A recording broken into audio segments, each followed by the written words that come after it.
which zombie apocalypse could we actually survive? Now, I got to give a big shout out here to Ethan on everything, really, for bringing up this idea, because I'm shocked that as a zombies creator myself, I have yet to do an idea like this. So let's get into it. Obviously, we're going to start off with Call of Duty Zombies. This is what I do on this channel, and I gotta be honest, let's just instantly get into the ranking of this. We would be absolutely just completely over. And I should also say the tiers here are It's So Over, Only the Best Will Make It, Few Will Survive, Most Will Survive, and then Will Be Alright. Now, with COD Zombies, it's so over just because of the fact that you have all these other elements that aren't zombies, like apothecans, the keepers, there's these like extraterrestrial beings that basically power the zombies, like Dr. Monty and Shadow Man. I mean, like, have you ever played BO3 Zombies and seen something like a Margwa or a Panzer Soldat? I mean, listen, I will say though, if it was World at War Zombies, honestly, I think we would have a strong chance.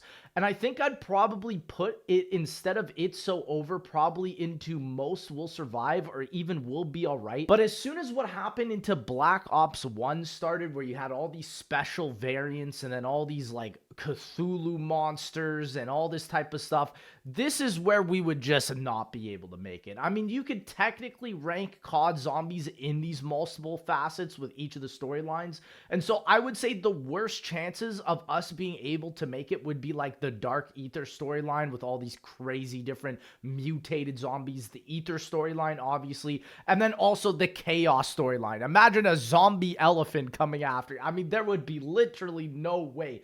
But like I said, the easiest would definitely still be the original World at War storyline. Now, I do want to get into 28 Days Later. Now, for 28 Days Later, this is all about the Rage virus. It can infect you through any contact, which is a very big problem, even a very small drop of liquid falling into your eyes. Now, I am going to give some spoilers here for the newest movie, 28 Years Later, that kind of expands on the whole virus situation. And I definitely do think that this movie affects where this is going to get placed. Now, in 28 Days Later, infected are fast, especially what we saw in the 28 Years sequel with the Alpha, essentially, as they're much more acclimatized to like a wild animal where they can control their forces to go at a specific target. I mean, the scene of the Alpha chasing the dad and the son all the way across a low tide water from arguably miles away is absolutely horrifying. And that completely changes what happened in both 28 Days Later and 28 Weeks Later. Now, granted, I will say 28 Weeks Later did show how Paris was destroyed right at the end, yet 28 Years Later retcons this by saying that the virus is actually contained inside of the UK. So if the virus can be contained to just one island, it probably isn't the worst threat of all time. It definitely depends, though, on where the actual virus starts. I mean, these zombies can also deteriorate, which is a huge plus, because if you can just wait out the virus and let the zombies deteriorate over time, you're gonna probably be able to make it. But again, 28 Years Later kind of seems like there's a way to like manipulate the zombies into doing what you want to do. And even though some people can be somewhat infected, but also live through it. So again, regardless, you're going to be targeted for absolute miles. And even without the 28 Years Later retcon, it would still be extremely difficult because, I mean, when you look in 28 Weeks Later, even with all the military and army inclusion, the snipers end up taking out almost everybody in that film because of the chaos of what one dad did by being infected. So even if there's a strong military presence, I genuinely believe that only the best would be able to survive 28 Days Later. Now, coming into The Last of Us here, this is really going to be tough because the virus spreads through a fungus that's on grain, and depending on where the outbreak starts, especially with a population like North America that eats a lot of bread, it could end very badly and very fast. I think what also makes these clickers much more dangerous is that it doesn't have to spread via a bite. It can actually be through the air molecule molecules which can be extremely deadly. I mean, many will be infected solely because of their vicinity of the virus and not even because of immediate contact. Like, the fungal infection can also survive through plenty of heat and weather conditions, meaning it can travel far no matter where you are on the earth. Plus, I would also classify the clickers as a special form of zombies because they don't really act like the original idea that George Romero, the godfather of the zombie, described in his original zombie film of The Night of the Living Dead. I mean, those zombies in that movie compared to clickers are an absolute joke. I mean, the majority of the world would be completely destroyed and extremely quickly. It directly affects the food supply and is kind of similar actually to Zombieland, the movie, in that regard of it spreading via the food. And that is one of the largest weaknesses against mankind because we all require sustenance. Even though Zombieland could technically be solved much easier because there are no special infected, Last of Us would definitely be one of your worst nightmares. And I do think that, again, only the best would survive, and I would actually put this above 28 Days Later. Now let's talk The Walking Dead. This could honestly be one of the easiest. Many of the zombies are extremely slow. I mean, you can use zombies and their remains as well in this to camouflage you. I mean, you only need to prevent yourself from getting bit as well. It would be contained extremely quickly, especially depending on the area. And if it started on the island, I mean, it would be over in probably like a week or two. It doesn't even make sense also how long the show lasted when the zombies are so unbelievably pathetic. I mean, in the first season of the show as well, they get close to a cure in the very first season of the very first show. So this is a no-brainer to me, especially because the zombies would deteriorate arguably much faster than any of the other previous IPs we've talked about. And so it doesn't even matter also that death could turn you into a zombie because, like I said, it could be extremely well contained. And I would argue this is the easiest, one of the easiest threats to take care of. We'll definitely be all right. Now on to Dying Light and Dead Island. I'm kind of going to combine the two because they are very similar. You have regular zombies and then you have these kind of special mutated zombies, some that can explode, some that are venomous, but really Dying Light's major threat is the volatile zombies which come out at night and can be absolutely ridiculous because, I mean, even a sniper, even someone that is highly trained in the military would have a genuine tough job to be able to take this out. And hey, if we're talking about Back 4 Blood, that kind of spin-off game with the massive giant zombies, kind of like what we saw in Left 4 Dead,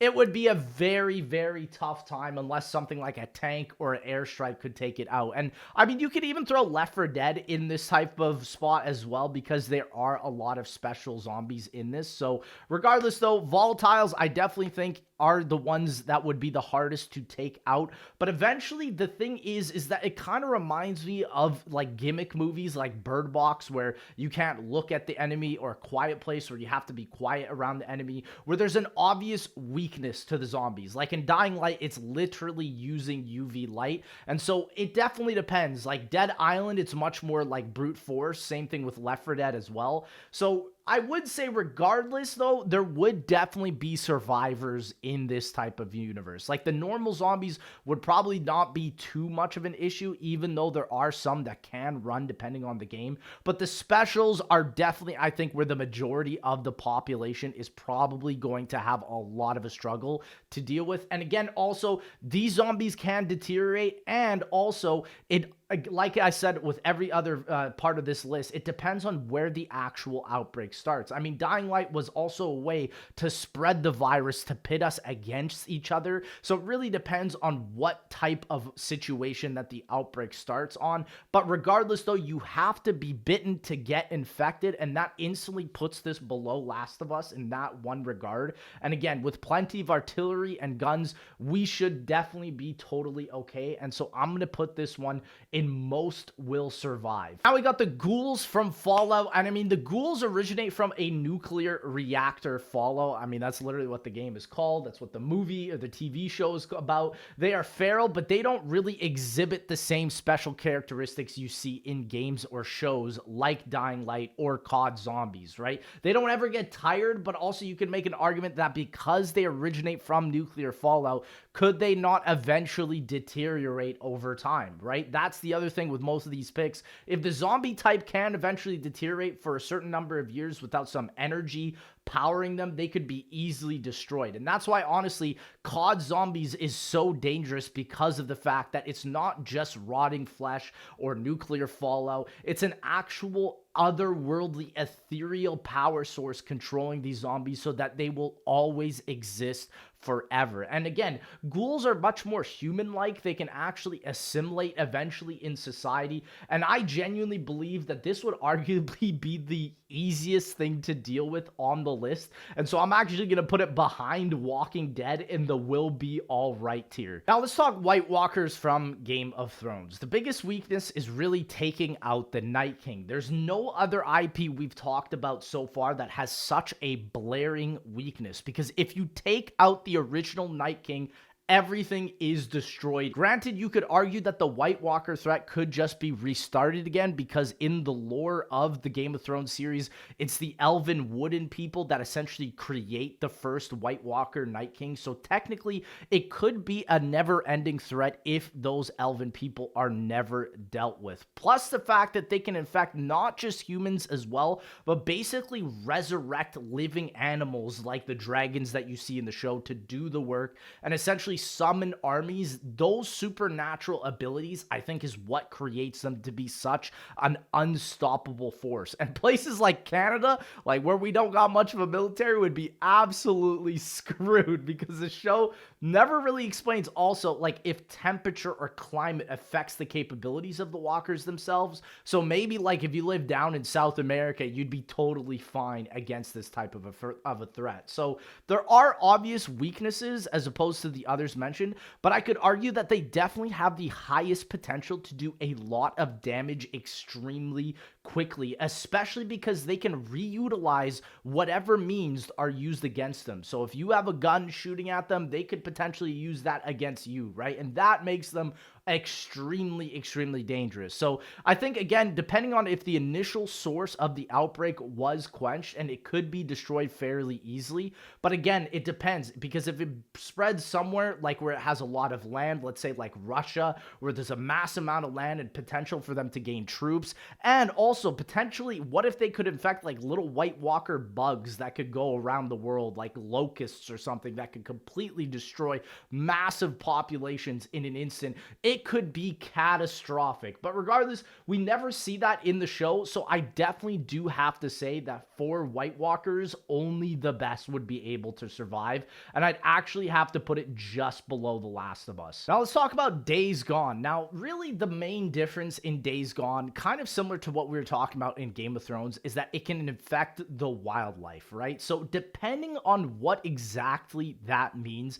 it could be extremely catastrophic, because I know most of the animals that you see in the game are much more like larger wildlife, but again, if it could be down to the microscopic of like bugs that could instantly come in, and let's say like the common housefly is infected, all of civilization is not going to make it. It's really never specified though, like I said, and so it doesn't fall under the same weakness as, let's say, like Game of Thrones with the Night King instantly being the reset card for all the zombies.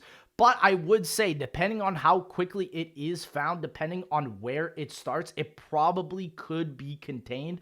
But I definitely have to say that few would definitely survive, just because the zombies as well in this universe would probably also deteriorate. So I'm going to have to put it in that middle tier. Let's talk about the Halo Flood now. I mean, listen, if you played Halo 3, let's be real, it's so over. These different type of mutations alone would destroy all of civilization in probably less than a year. I mean, this isn't even including the backstory of the Halo Flood, like it's similar to COD Zombies with this forgotten god trying to recreate life genetically and taking over the entire population, not just through infection, but also through the massive destruction structures that are known as the Halo rings. I mean, if this ever happened in our universe, it would be over in our lifetimes, probably even faster. This is potentially one of the worst threats on the entire list, and you better pray.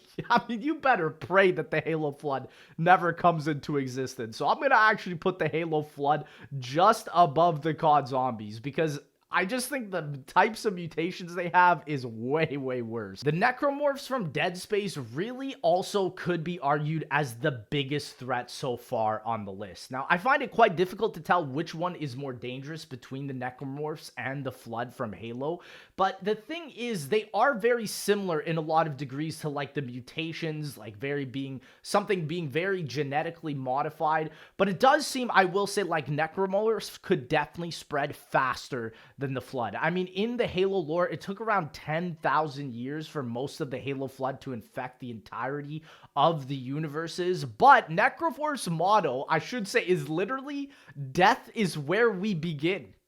So they can create a mass of flesh to be collected to birth brethren moons to essentially perpetrate extinction across all known life. I mean, this is insane to a whole other level. Not to mention that they were from the beginning of human life, which kind of reminds me of the engineers from the whole Alien universe guiding our destruction, because we humans were the failed species that the Necromorphs guided, right?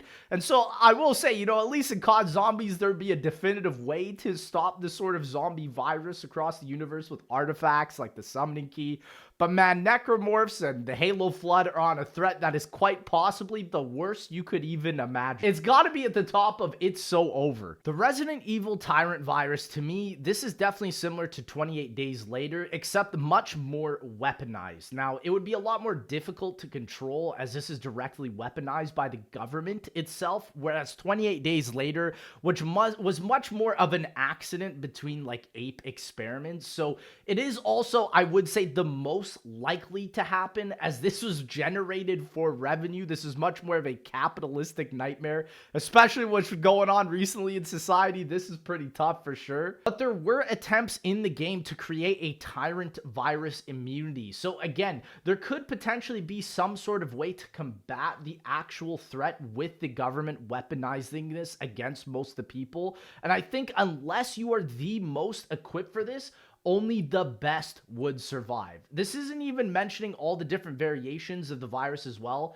and how it hijacks DNA cell functions. It could potentially be rewired for a cure, like I said, but only the best would probably survive. Hollows from Dark Souls. Now, death is kind of what makes this one impossible to avoid. You eventually will become a hollow practically no matter what. Depending on if you die many times or if you die just once, you're going to become a hollow. There's also various degrees of different hollows in the universe with different capabilities.